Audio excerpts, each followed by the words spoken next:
Hi friends, greeting from Anamol Laboratories Private Limited. Yet another video for you, and this time it's very specific. Normally most of the analyzer which are available in the laboratories are fully automated or semi-automated.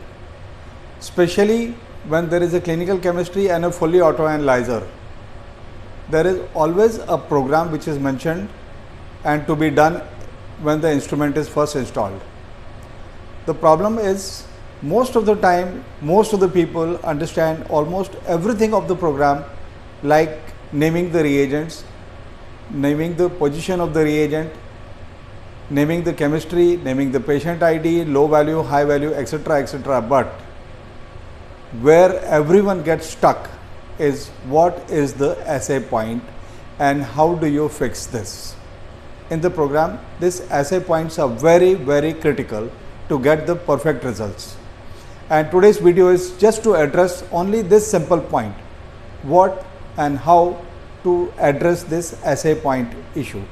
Let's understand what is this assay point. Okay, auto analyzer, assay point. Let us understand one simple thing. You have to read the technical insert or instruction for use of the reagent manufacturer, and you have to ascertain that you understand what is the type of reaction which we are dealing with in this analyzer is to program. Whether it is an endpoint type of reaction or it is a rate type of reaction. Okay. After understanding this, one more thing which we need to understand is what is the direction of the reaction, whether it is in increasing OD side or decreasing OD. Okay. So reaction direction is the second thing. What you do not know is what is the cycle time of this analyzer's carousel. That means this is a carousel where there are sample cups, okay, or in other words they are cuvettes. Number of them are there depending on the analyzer, more or less in number, and these keep on rotating. In these sample cups, the probe will come and deliver the reagent. Probe will come and deliver the sample at the specified time, but this disc will keep on rotating and it has a rotation time or a cycle time. This is nowhere mentioned as far as reagents are concerned. This is a very instrument specific information, and to get this information very critically to either understand from the installing engineer or you read the manual of the instrument and find out the cycle time. Cycle time is what? The time when the cuvette in front of the reading probe, the optical density probe, it goes and circles around and comes back onto the same point. This is what is the cycle time. Sometimes it could be 8 seconds, sometimes it could be 12 seconds or 18 seconds. It's important that you understand this and keep having a track of this, that the cycle time is understood by you. Now comes is your assay point. You have very clear-cut requirement that you know endpoint chemistry, how many minutes the reaction time is, which is mentioned in the technical insert or IFU, instruction for use. Okay, or whether it is a kinetic chemistry, then when to take the first reading, when to take the second reading, when to take the third reading if required. Or if it's a read time, then when to start the reading time, when to finish the reading time.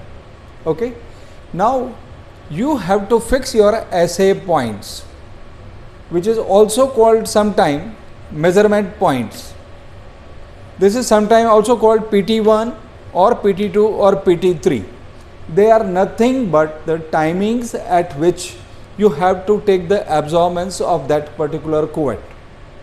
Okay. Now if you just go through the technical insert and say, let's take endpoint chemistry. Endpoint chemistry says very clearly that incubation time for parameter, let's say simplest one is albumin, and incubation time is 5 minutes. Okay, and the cycle time of this is 20 seconds.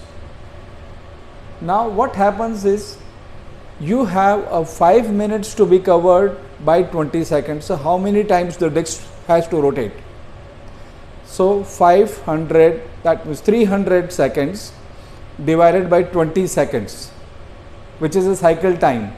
300 is 5 minutes, 300 seconds is exactly 5 minutes. So if you have a 300 seconds, that is 5 minutes incubation time of albumin divided by the cycle time of 20 seconds, that means your read time will be at 60 point. Okay, 300 divided by 20. Is it right? Okay, now you can always keep on calculating your incubation time divided by the cycle time and you get the assay points. Many times it happens is that analyzer requires 2 assay points to ascertain that the reading which is taken by this probe is stable reading, is not fluctuating at the end point, reaction is complete. So it might take 1 more cycle or 2 more cycles and again take the reading, ensuring the average of the 2 reading is taken. Okay. Now these 2 readings average is used for calculating the results, which is based on the calibration of the instrument, etc., etc. Okay. But I hope I have been able to point very clearly what is your measurement point or point number 1 or point 2 or point 3. This is exactly how you calculate. Now let's come down to kinetic chemistry.